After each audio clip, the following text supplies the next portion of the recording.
Em estúdio está Domingos do Rosário, daqui a nada iremos ao encontro também de Manuel de Araújo. Domingos do Rosário, a Zaida Cabral já lança aqui alguns pontos, algumas ideias, as passagens automáticas que podem ser um caminho, a suspensão do ano, que também pode ser um caminho. Enfim, a decisão política depois é tomada pelo governo. Comecemos do princípio, o seu entendimento, ouvindo o que a ministra colocou, a ministra da Educação, de que está-se a produzir um plano para pôr-se em reinício as aulas. Um outro dado importante, das 667 escolas secundárias que a ministra apontou, apenas 300 têm condições sanitárias para retomar. Quer dizer, como se as condições sanitárias elas só devessem existir quando há Covid, quando todas as escolas devem ter água, casas de banho em condições, para que as crianças possam estar livres de qualquer doença, não só a Covid. De qualquer forma, qual é a sua análise e se faz sentido ou não avançar-se com este plano que começa pela 12ª, a formação de professores e depois os outros níveis, como o primário, por exemplo? Bem, município, antes de mais nada, muito obrigado por este convite para vir discutir um assunto muito importante para todo mundo e em particular para Moçambique. Como todo mundo sabe, é um país pobre, subdesenvolvido, que está a procurar trilhar seu caminho. Indo concretamente às questões que estamos a colocar, eu penso que há 3 coisas fundamentais que é preciso ver aqui. A primeira coisa é que a intervenção da ministra deixa preocupação para todos nós, muita preocupação para todos nós. As escolas que não têm condições, o retorno às aulas de uma maneira faseada, o ano letivo que depois vai ser reajustado até 2022. Algumas das questões aqui foram muito bem tratadas pela senhora Zaida, muito bem tratadas. Eu me revejo em algumas coisas que ela disse. Entrando concretamente na questão que me coloca, eu tenho outras preocupações ainda. Exato, vamos a elas. A primeira preocupação é, se a ministra hoje não nos trouxe o plano, o que está a acontecer desde que as aulas foram interrompidas? 3 meses. 3 meses. O Ministério não esteve a trabalhar nessas coisas? Ou o Ministério estava convencido que o ano de fato estava perdido e não havia nada para fazer? Quais são os cenários que o Ministério esteve a desenvolver desde o dia que as aulas foram interrompidas por causa do estado de emergência até hoje? Essa é a grande questão que a gente tem que colocar no Ministério da Educação. 2, é a questão do orçamento, que é necessário para cobrir essas questões todas. A ministra disse coisas muito importantes aqui. Qual é a segunda coisa importante que a ministra disse que eu penso que é muito importante? Nós estamos a contar com professores, estamos a contar com diretores das escolas. Muito bem. Se nós estivermos a falar de professores e de diretores da escola na cidade, não há dúvida nenhuma. O nosso ensino está com problemas muito graves de absentismo de professores e de diretores da escola. Será que do dia para a noite esses diretores, esses professores que não vão às escolas, em que há um grande problema de absentismo, estamos a tratar, do dia para a noite, quem vai controlar esses professores que de repente vão de estar lá para aplicar essas medidas de higiene, de limpeza? Quem vai fazer? Será que estamos à espera de um milagre? Há de haver um milagre para isso acontecer? A terceira coisa fundamental, há uma externalidade aqui que não é colocada. Que não é colocada. É transporte público. O Ministério da Educação devia ter vindo hoje nos dizer, ok, é verdade que disse 300 escolas que têm condições, mas no total são 667 escolas que têm um nível de 12ª classe. Quantos estudantes é que a partir do dia que se anunciar vão sair à rua? Qual é o impacto disso no transporte público? Será que, nessa altura, o Ministério dos Transportes, os transportadores já estarão em condições de transportar essa gente dos seus locais de residência para as escolas? Mesmo numa situação normal, sem Covid, o transporte é insuficiente. É insuficiente. O que está sendo feito? Eu esperava, sinceramente, do Conselho de Ministros hoje, que viesse aqui nos dizer que nós vamos retornar a uma comissão composta pelo Ministério das Finanças, Transportes, Ensino Superior, Educação, transportadores, para virem nos dizer o que é que estão a fazer no sentido de acolher essa gente que daqui a nada há de estar na rua. Esperava que nesta terça-feira houvesse uma ideia mais concreta. Claramente. Não há grande diferença entre o que o Presidente disse no domingo e o que a Ministra da Educação veio dizer hoje. Claramente, porque eu acho que o governo também funciona em bloco, há coordenação entre os diferentes setores, no sentido em que aquilo que o Presidente da República veio dizer ontem já era de conhecimento de todos os setores, com alguma antecedência. Então, me espanta que, ok, é verdade que a decisão foi tomada, mas já há muita penumbra ainda nisto, que é preciso que o governo, que os setores venham aqui nos esclarecer como é que isso vai ser feito. Está provado, mesmo na Europa, que o transporte público é o meio de contaminação muito mais importante. O que é que vai ser feito nos próximos dias? Qual é o transporte, a partir da altura em que muita gente há de procurar o transporte público, que há de ser disponibilizado? Qual é o tipo de controle que há de haver de maneiras com que as pessoas sejam transportadas, em segurança, e que o transporte público aqui em Moçambique não seja um veículo de transmissão? Exato. Sem essas condições, sem se resolver o problema do transporte, que também é difícil, não estamos a ver o Estado com capacidade para ir buscar todos os estudantes do secundário, da escola para casa, de casa para a escola, sem essa condição, sem resolver o problema das outras 367 escolas. No seu entendimento, não se devia abrir o ensino? Abrir, não abrir, prorrogar, é uma questão complexa. Eu penso que é uma questão política muito importante. É uma questão política muito importante. Eu acho, sinceramente falando, há 3 semanas atrás estava aqui em Mocipo, eu disse, há uma arquitetura por detrás daquilo que vem um público, ok? Que reúne a tal de comissão científica, que eu penso que é a comissão que dá o apoio, o suporte em termos de inteligência, de análise de todos os cenários e dá o Presidente da República. Eu penso que essa comissão deve ter chegado, mas eu penso que ali há um grande trabalho que tem que ser feito. Eu acho que o grande problema aqui é as pessoas que deviam estar a fazer o trabalho, não estão a fazer o trabalho que deviam fazer.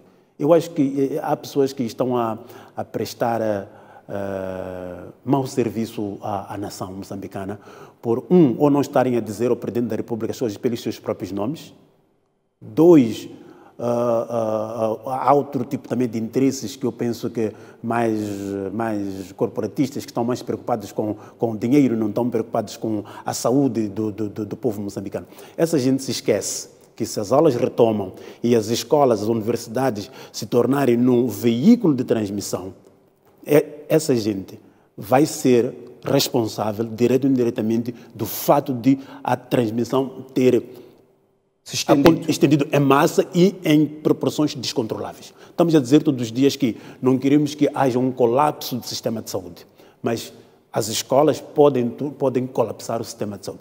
Ainda mais porque os meios que a polícia tem para fazer o controle são fracos. 2, a maneira como a polícia intervém. A polícia, enquanto nas zonas suburbanas, nas zonas rurais, atua de uma maneira desproporcional contra cidadãos pacatos. Aqui em plena marginal, os ginásios estão abertos. Os ginásios estão abertos. Aqui de manhã você vê os ginásios abertos. Então, se o Presidente da República está a dizer claramente que os ginásios não podem abrir, por que os ginásios continuam abertos aqui em plena cidade de Maputo, na marginal da República de Moçambique, de Maputo? Você vê carros da polícia passarem por ali, mas nenhum carro da polícia tem coragem de parar e mandar fechar o ginásio. Então, com que meios? A minha grande questão é com que meios é que o Ministério da Educação, a educação vai fazer, colocar o material indispensável para a higienização dos estudantes, higienização das salas e o meio de controle.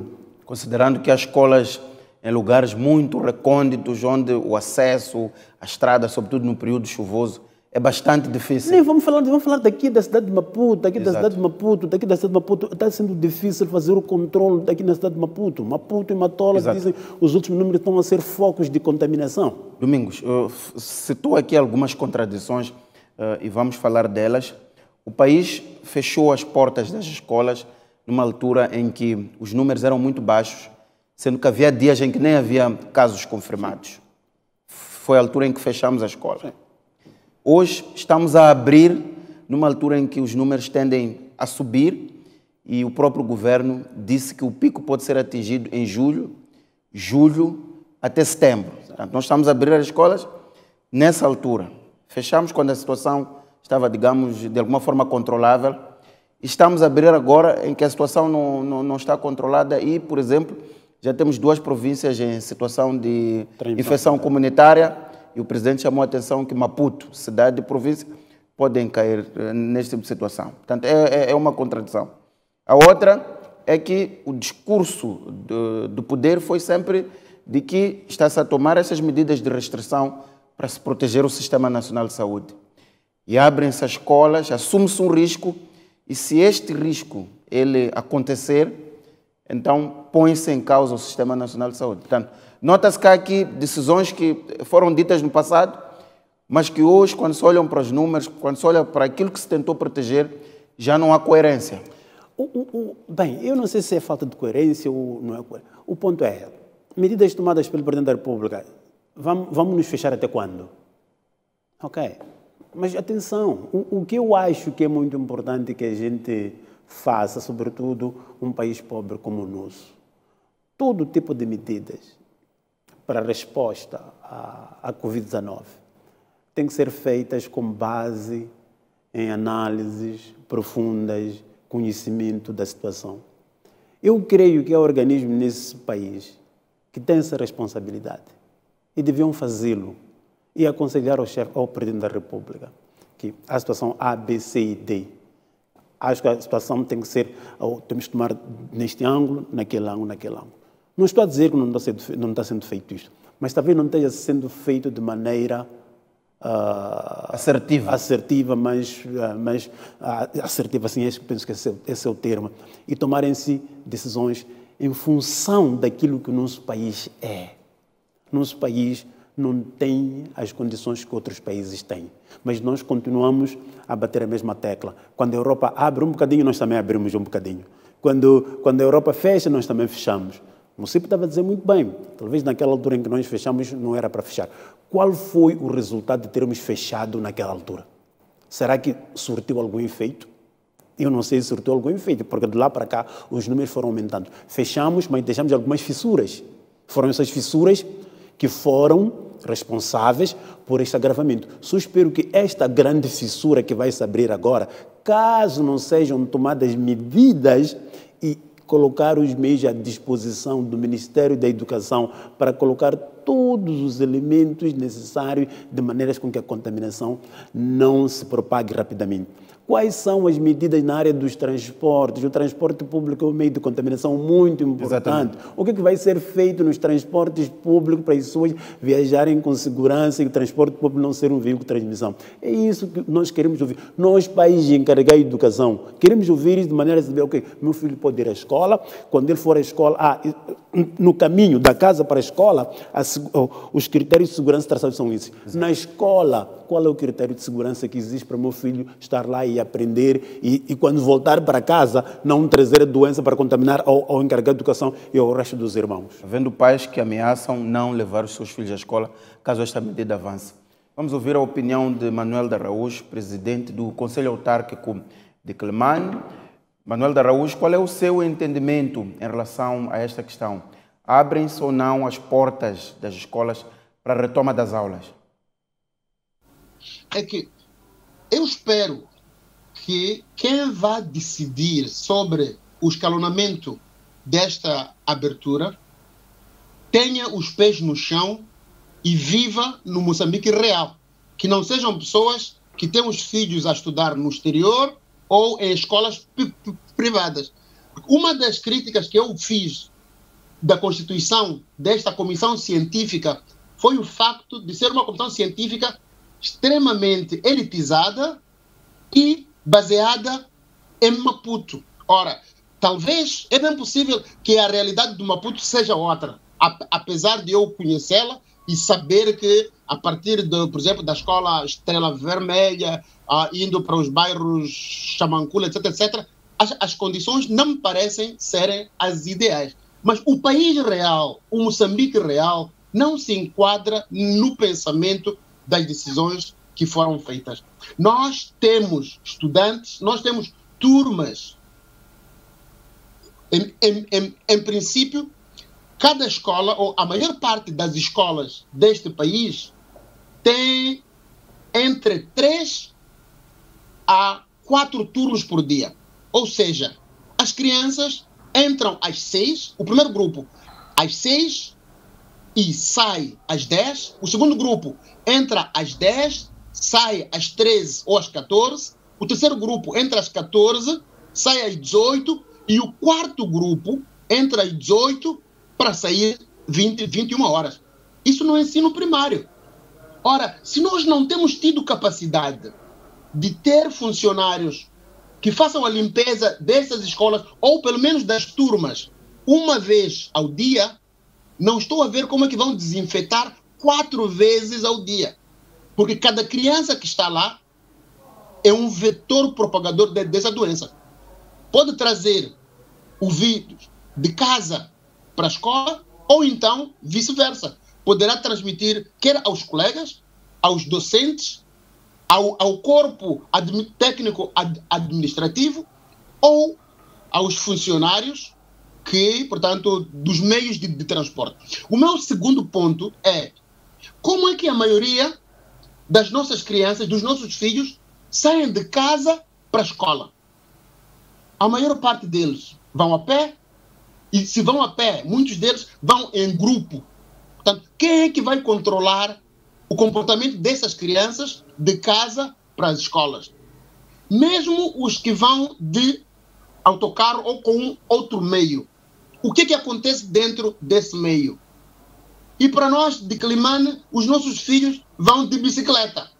Nós não temos a certeza se o taxista de bicicleta está em condições ou não. Portanto, os perigos são bastantes, quer para os professores, e eu espero ouvir a Organização Nacional dos Professores, porque eu acho que antes da tomada dessas medidas, a ONP deveria ter sido ouvida, as diversas associações dos pais deveriam ser ouvidos, as autoridades locais, sejam governadores, secretários de Estado, edis, administradores, deveriam ser ouvidos, porque são esses que vivem a realidade das nossas escolas.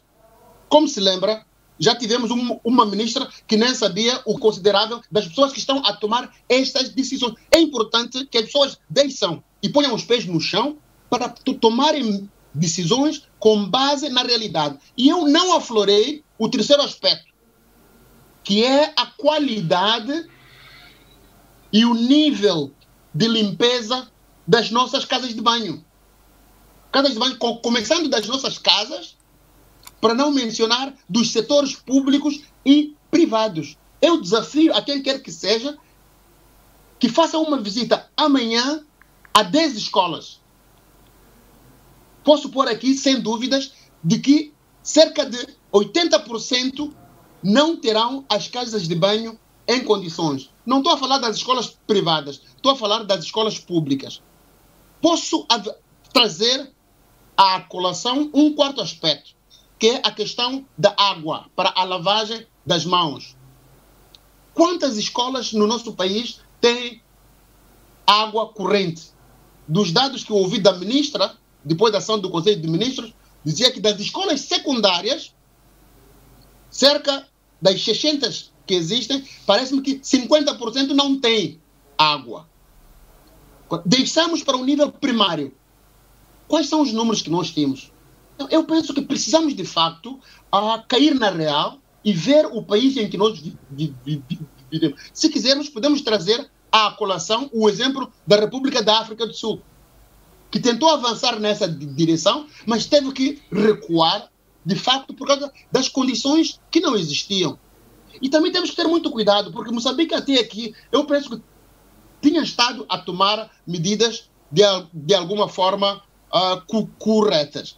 Mas nós podemos cair no erro que caiu Portugal, que no primeiro período do confinamento, até havia pessoas que já falavam do milagre português, mas que houve uma euforia e um certo descuido e despreparo, e hoje Lisboa está com alarme vermelho. Está na categoria, por exemplo, de países que não fizeram confinamento nenhum, como a Suécia. Então, nós podemos deitar todo o sacrifício que o povo moçambicano fez, que esta economia fez, que os nossos empresários fizeram durante esses 3 meses, por causa de uma decisão mal pensada, por causa de um mau conselho. Portanto, é importante que nós saibamos preservar e respeitemos o sacrifício que a sociedade está a fazer, aguardemos mais um pouco para que, de facto, tomemos medidas sem euforia. Piscar à esquerda para virar à direita não ajuda nem a economia, não ajuda a sociedade e não ajuda ao nosso país, em tanto que unidade territorial. Exato. Manuel de Araújo, em resumo, o que está a dizer é que as escolas devem manter-se, devem continuar fechadas. É o que está a dizer. O meu ponto é, em 45 anos nós não conseguimos criar condições para pôr água, para termos turmas com estudantes a um nível razoável. Eu estou a dizer, meu irmão, de que nós temos 4 estudantes a usarem a mesma cadeira por dia. Por quê? Porque nós não fomos capazes de construir escolas e salas de aulas suficientes para que os estudantes pudessem ter, por exemplo, um turno que os ocupasse uma manhã. Tivemos que sacrificar. Portanto, os estudantes hoje têm menos horas letivas porque nós não temos salas de aulas, porque nós não temos escolas suficientes para que os estudantes pudessem ter, por exemplo, um turno como acontecia há tempos atrás. Por causa dessa situação, o Estado viu-se obrigado a criar turnos. Os turnos não são uma medida ideal. Foi aquilo que teve que se fazer, foi uma adaptação face à incapacidade de resposta. Estou a falar só do tamanho das turmas.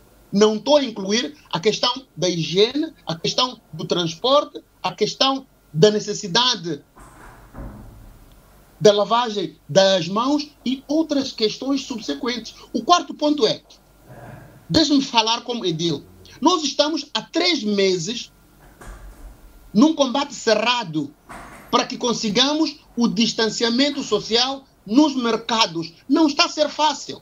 Estamos a lidar com homens, estamos a lidar com adultos.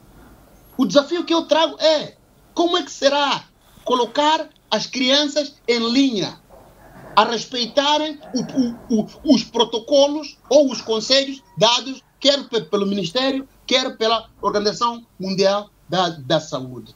Eu penso que o governo, o que tentou fazer foi lavar as mãos face à pressão, como fez Pôncio Pilatos. Mas eu acho que essa não deve ser estragada. É uma decisão difícil e eu reconheço. Não foi fácil o Presidente da República tomar essa decisão. Mas eu penso que temos que assumir que não foi a decisão mais acertada. Nós precisamos de mais tempo para nos organizarmos, para nos prepararmos e criar condições para que, de facto, os nossos filhos voltem com um mínimo de garantia. Quer nos transportes de casa para a escola, quer no próprio recinto da escola, quer dentro das salas de aulas, e também se proteja a saúde do professor, a saúde do técnico administrativo e a saúde da família moçambicana. É importante. Muito bem. Manuel de Araújo, voltaremos a falar dos impactos ao nível da economia. Já falamos do setor social, em particular a questão da educação, que tem estado a levantar mais polêmica desde que o Presidente anunciou as medidas no domingo. Vou assim, Domingos Rosário, vamos passar para a economia. Hoje o Conselho de Ministros detalhou algumas decisões. Os restaurantes passam a fechar às 22, portanto há uma abertura das 20 para as 22, há uma folga de 2 horas e acaba o sistema de rotatividade ao nível da atividade laboral. Portanto, as empresas, o Estado já podem funcionar em pleno. Qual é a sua opinião? Isto funciona como um oxigênio para responder às muitas preocupações que são levantadas pelas empresas? Bem, eu penso que sim, porque o que nós temos de fazer, não podemos deixar a economia morrer, nem tão pouco. Aliás, países como o nosso, as pequenas e médias empresas são as que direto ou indiretamente, participam no dar esse impulso à economia. É verdade que as nossas pequenas e médias empresas, a maior parte delas dependem do Estado, e como o Estado está numa situação caótica, também elas entram também no mesmo espiral.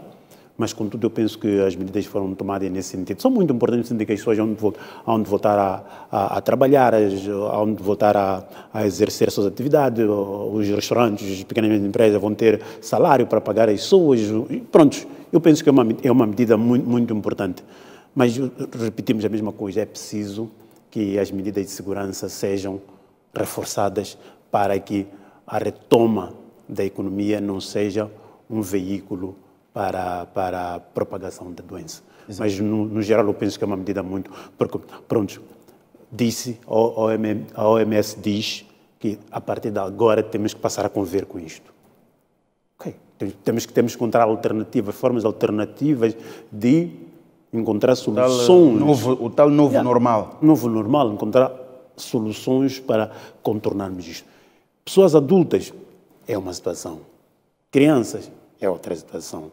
Eu penso que pessoas adultas, as próprias empresas. Se é uma coisa importante que está sendo feito aqui em Moçambique, sobretudo pelas pequenas e médias empresas, é o cumprimento dessas medidas. Se você hoje for a um sítio qualquer e tentar entrar sem máscara, eles vão te expulsar, tu não vais conseguir fazer isso.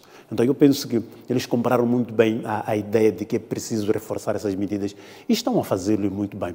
Eu penso que se eles continuarem nesse ritmo, há de ser muito importante no sentido em que os clientes hão de ir para o restaurante com mais segurança de que o restaurante há de ser um ambiente seguro em que podem passar as refeições sem nenhum problema e voltar a casa no estado de segurança. Portanto, eu penso que é uma medida muito positiva e que tem que se continuar, o que é um bocadinho diferente quando se trata da questão da educação.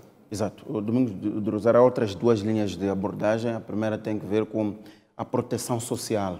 Portanto, foram 3 meses de estado de emergência.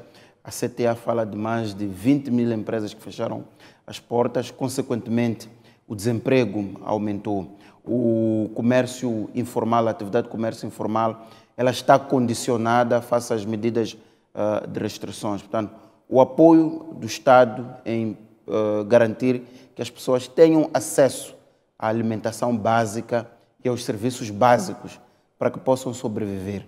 Por um lado, a questão da proteção social. Por outro lado, há o grande debate entre salvar a saúde ou a economia. Ou seja, encontrar um ponto de equilíbrio entre saúde e economia. Aqui estamos a falar, fora da proteção social, a capacidade do Estado também de proteger o setor empresarial. Proteger o setor empresarial é essencialmente proteger o emprego. Proteger que as pessoas continuem a ter a sua renda para alimentar os seus filhos e para garantirem dignidade a si própria. Estes 3 meses permitem-nos fazer um balanço e também olharmos para aquilo que pode acontecer no mês de julho. Começamos pela proteção social. Bem, a questão da proteção social é uma questão muito complexa. Por quê? Porque você sabe mais do que ninguém que a nossa proteção social aqui não está organizada. Por exemplo, todo o pessoal, que é a maioria da população moçambicana, dedica-se ao setor informal. E o setor informal não está dentro daquilo que é o sistema de proteção social. Esse é um dos grandes problemas.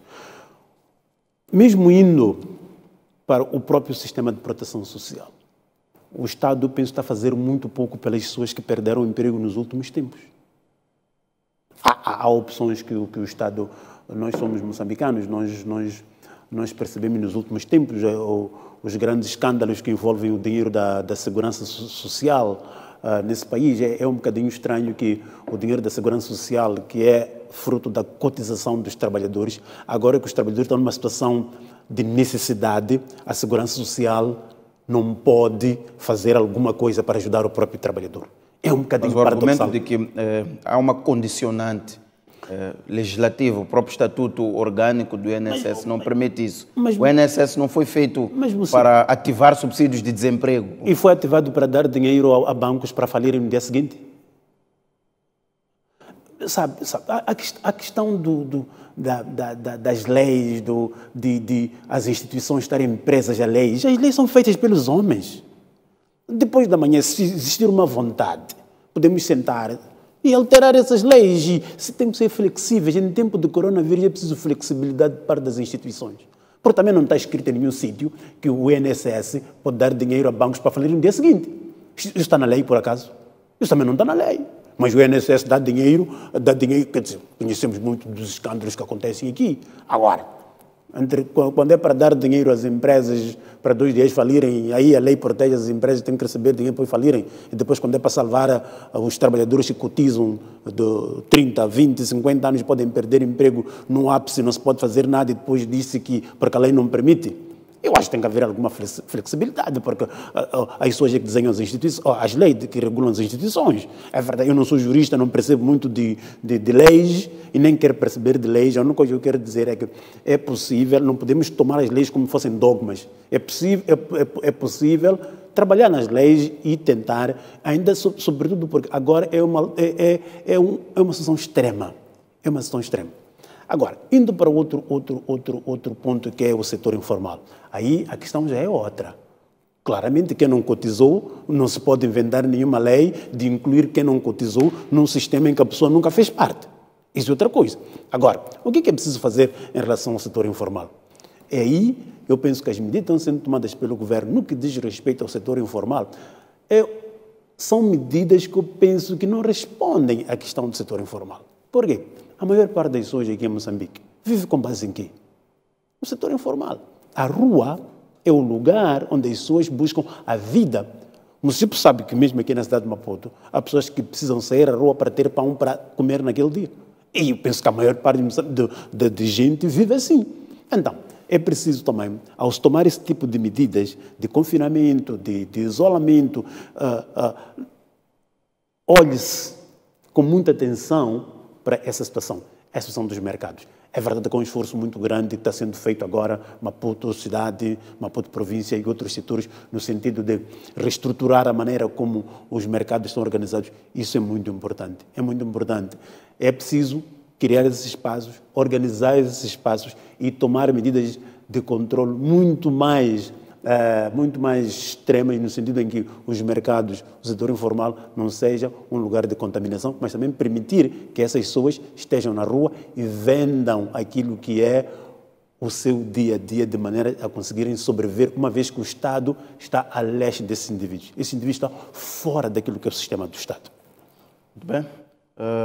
Manuel de Araújo, a pergunta agora é sobre o impacto de mais um mês de estado de emergência ao nível da economia, ao nível do tecido empresarial, mas também da proteção social, sobretudo dos trabalhadores em situação difícil atualmente, mas também daquelas pessoas que, não sendo trabalhadores, não deixam de ser membros do Estado e precisam de uma intervenção para continuar a viver.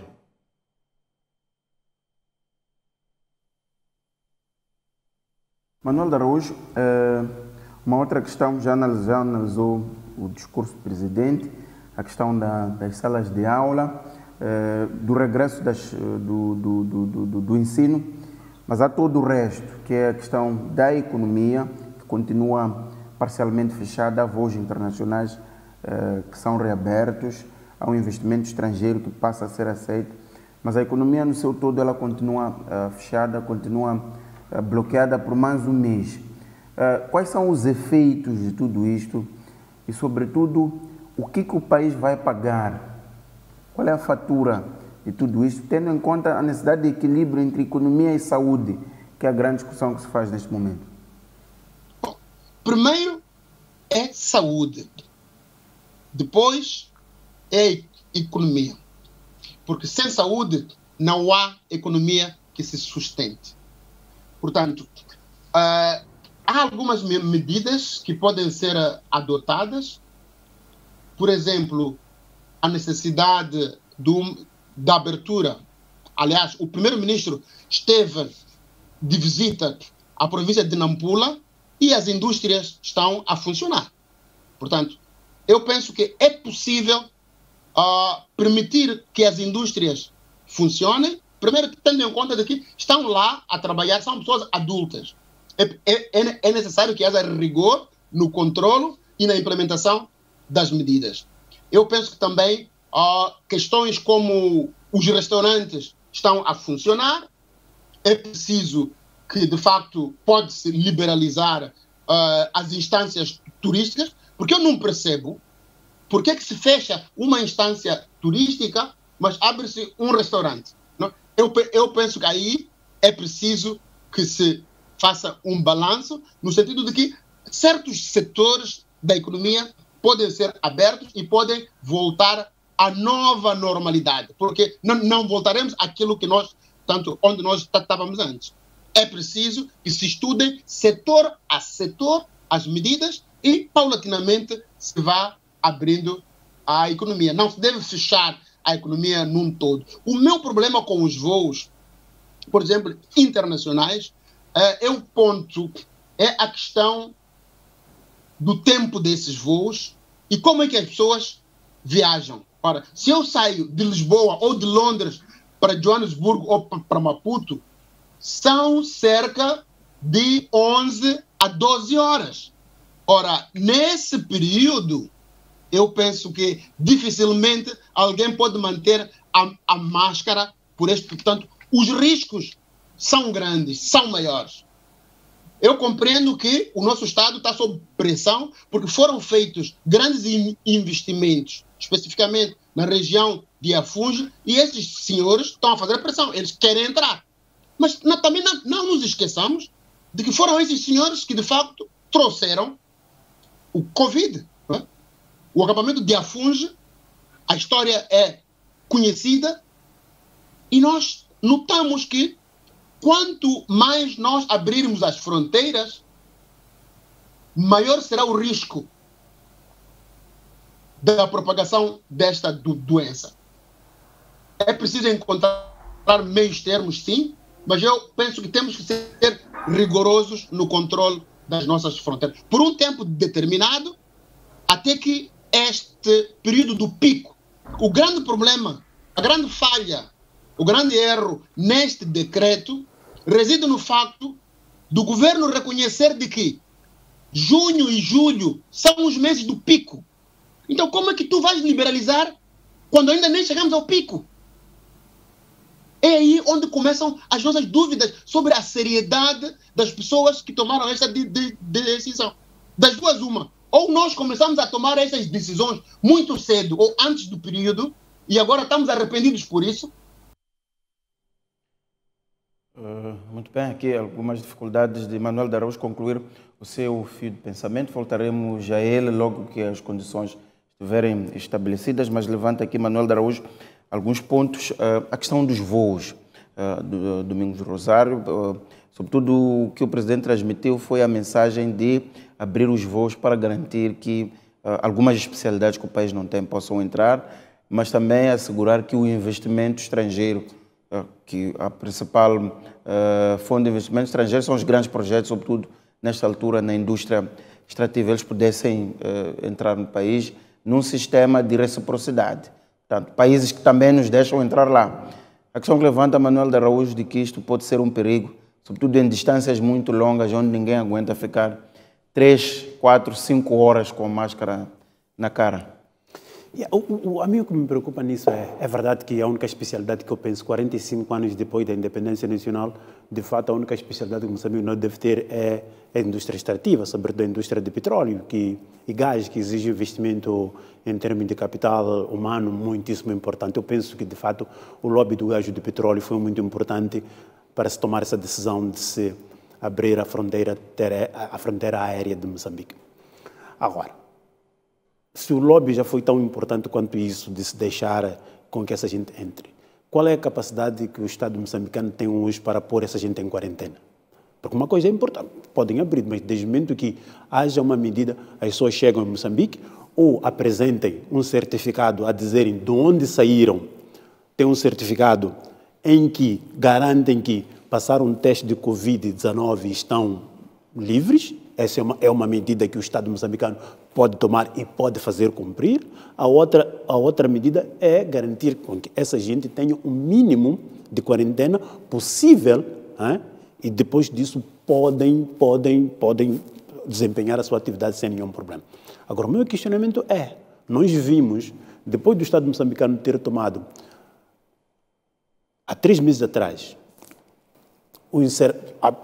abriu as fronteiras e nós sabemos, além do afunge que o Manuel de Araújo falou, também recebemos alguns voos de Portugal, enquanto a contaminação em Portugal e de outros lugares, e foram diretamente esses voos que permitiram, e nossos compatriotas que entraram via fronteira sul-africana, que em vez de serem confinados durante 14 dias, antes de serem liberados, foram deixados ir embora 2 dias depois. Eu penso que o que é necessário vamos abrir, sim senhor, apresenta o certificado que passou o teste da Covid de onde vem e não tem, e 2, garantir-se que esses indivíduos fiquem em quarentena o período de 15 dias. Mas a minha questão é sempre a mesma, não é? Será que estamos com capacidade para fazer isso? Será que os grandes homens de negócio que hão de vir aqui para tratar de questões do gás e do petróleo vão aceitar ficar em quarentena durante esse tempo? Essas são questões que têm que ser respondidas e eu penso que o Estado moçambicano tem uma oportunidade de mostrar claramente que existem regras, existem leis na República de Moçambique e essas leis, regras, têm que ser respeitadas. E uma das formas de fazer respeitar isso, venha de onde vier, de que nacionalidade seja, a pessoa, ao entrar em Moçambique, tem que ficar em quarentena obrigatório durante o tempo até se comprovar que essa pessoa não está contaminada da Covid-19. Exato. São as únicas alternativas que nós temos de não voltar ao mesmo ciclo vicioso. Exato. Outra questão que Manuel de Araújo levanta tem que ver com a opacidade da Comissão Técnico-Científica, este órgão que foi criado para assessorar cientificamente o presidente sobre para onde é que o país deve ir. No sentido, a sua representatividade está baseada em Maputo, o seu acesso, a possibilidade dela ser receptora de contribuições de diversas áreas, sociologia, economia, medicina, portanto, ninguém sabe como é que se pode interagir com ela. Isso pode ter a ver com a forma também como ela foi constituída e a orientação que ela própria segue. Mas vê isto como um problema, devia haver um espaço mais aberto de discussão e de recolha de ideias sobre como é que algumas decisões podem ser tomadas. Especialmente a questão do relaxamento ou não, que no fundo depois tem que ver com pais encarregados de educação, tem que ver com estudantes. É uma questão de saúde pública geral. Eu acho que a questão da Comissão Técnica, já discutimos aqui algumas vezes, a grande crítica que eu faço à Comissão Técnica é o fato dela ser muda. Eu penso que esse é o meu grande problema.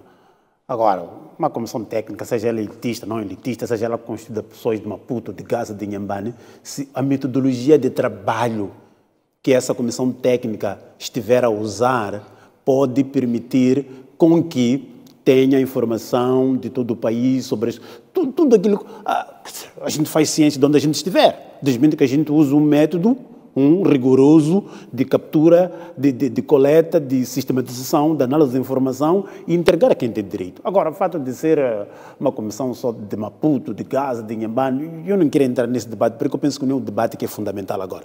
O que é fundamental agora é a Comissão Técnico-Científica tem que fazer muito bem o seu trabalho, qual é o método que está a usar para coletar a informação, como é que analisa a informação e como é que canaliza essa informação para quem tem direito. 2, a comissão científica, para mim, ainda continua muito muda. Não interage com a sociedade. Eu penso que aí é um grande problema. Não interage com a sociedade. A sociedade também precisa de ouvir diretamente da Comissão Técnico-Científica o que é que ela tem para nos dizer, onde tem nos dizer, o que é que ela fez, como é que ela fez. Nós também não somos acéfalos, né? Nós também podemos, mesmo que não seja a partir de canais apropriados, mesmo outro tipo de canais, é possível dar também outro tipo de conselhos sobre como é que essa Comissão Técnica-Científica está a funcionar e como é que ela podia funcionar para ajudar a resolver esse problema. Esse problema é problema, sim senhor, da Comissão Técnico-Científica, mas também é problema de todos os moçambicanos. E em Moçambique tem muita gente que pode dar outro tipo de contribuição e tornar o trabalho dessa Comissão Técnico-Científica muito mais profícuo para aquilo que é o problema que estamos a enfrentar agora.